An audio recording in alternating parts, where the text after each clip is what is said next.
Michele le 26 février 2026. Discussion fictive, une rencontre avec Jésus. Scène, une personne, appelons-la Michele, un ancien témoin de Jéhovah en quête de vérité, marche seul et rencontre une figure lumineuse qui se révèle être Jésus. Michele, troublé par ses découvertes, engage la conversation. Jésus, j'ai passé des décennies chez les témoins de Jéhovah, mais j'ai découvert des choses qui me font douter du collège central. Ils enseignent des doctrines qui s'effondrent quand on regarde de près. Par exemple sur la date de 607 avant notre ère pour la destruction de Jérusalem, ce qui mène à 1914 comme l'année de ton retour invisible. Les historiens et les archéologues disent que c'est 587. Pourquoi ce mensonge qui a volé tant d'espoir? Beaucoup ont attendu la fin, tout sacrifié et rien. Le Collège central base leur chronologie sur 607, calculant 2520 ans pour arriver à 1914. Les preuves comme les tablettes babyloniennes VAT 4 1956, confirment 587 pour la chute de Jérusalem, en accord avec la chronologie biblique. Leur date de 607, sans soutien extérieur en 1914 une invention humaine. J'ai averti, disant, personne ne connaît le jour ni l'heure. Ils ajustent leurs prédictions quand elles échouent, comme en 1914, 1925 ou 1975, c'est de la tromperie.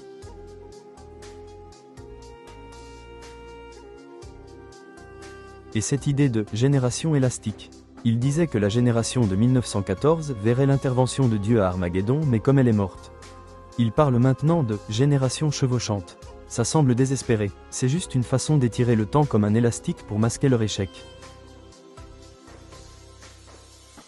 J'ai parlé d'une génération qui verrait les signes, mais pas pour créer une doctrine élastique. Le Collège central a changé 6 fois leur interprétation pour masquer leur échec. Cette génération qui se chevauche est une invention récente pour éviter d'admettre que celle de 1914 est morte depuis longtemps. C'est une manipulation pour garder les fidèles dans l'urgence et la peur. Ils utilisent cela pour contrôler les vies. Des familles attendent une fin qui ne vient pas, sacrifiant joie et rêve. Il y a pire pour les cas de pédophilie cachée. Des enquêtes montrent que l'organisation protège les agresseurs au lieu des victimes, avec la règle des 2 témoins et évite ainsi de les signaler aux autorités. Le Collège central cache les abus sexuels sur enfants, comme dans le rapport de la Commission royale australienne en 2015, où 1008 cas de victimes ont été rapportés. Des commissions d'enquête récentes montrent un schéma systématique de dissimulation. Des affaires éclatent, en France en 2025, par exemple. Ils exigent 2 témoins pour couvrir ces horreurs, ils ignorent la justice. Je ne protège pas les prédateurs sexuels. Cela va contre tout ce que j'incarne, l'amour pour les vulnérables. Ils condamnent l'ONU comme la « bête sauvage », mais ils y étaient affiliés, comme ONG, de 1991 à 2001. C'est une hypocrisie qui m'a fait douter de tout. L'hypocrisie est un poison que j'ai dénoncé chez les pharisiens, ils disent et ne font pas.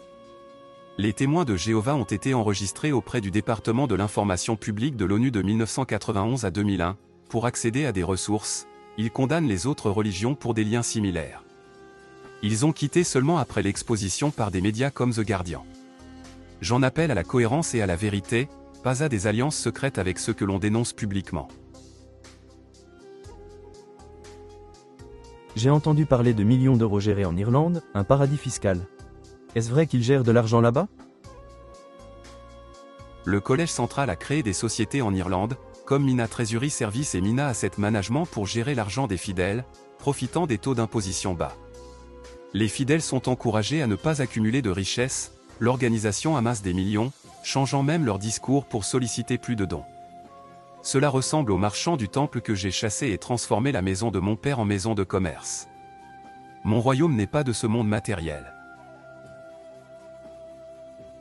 Il traite d'apostat quiconque doute, pose des questions honnêtes et fait des recherches. Il déforme ton enseignement biblique pour nous isoler et exclure rapidement.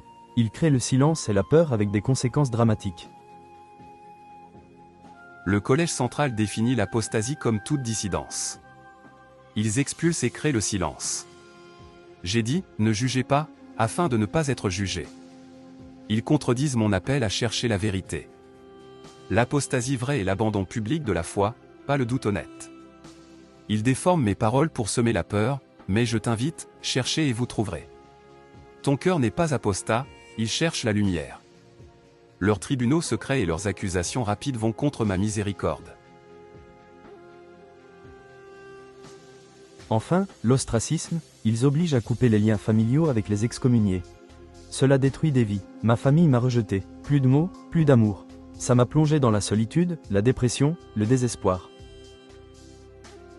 Leur politique d'ostracisme force les familles à ignorer les excommuniés, causant dépression, isolement et même suicide.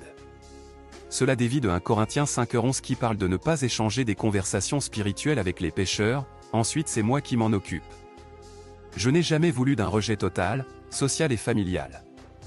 J'ai mangé avec les collecteurs d'impôts et les exclus même pécheurs. Leurs règles créent la peur, pas de l'amour. Ils oublient que je suis venu rassembler, pas disperser. Merci, Jésus, cela m'ouvre les yeux, j'ai l'impression de respirer à nouveau. Viens à moi, Michele, toi qui es fatigué et chargé, et je te donnerai du repos. La vérité n'est pas dans des organisations humaines faillibles, mais en moi, je suis le chemin, la vérité et la vie. Va en paix, et vis dans l'amour véritable. Sois guéri et aimé.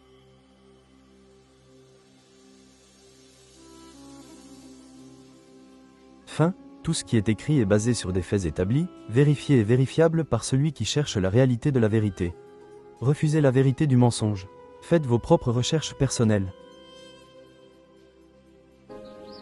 Je vais à gauche pour ne pas être trompé.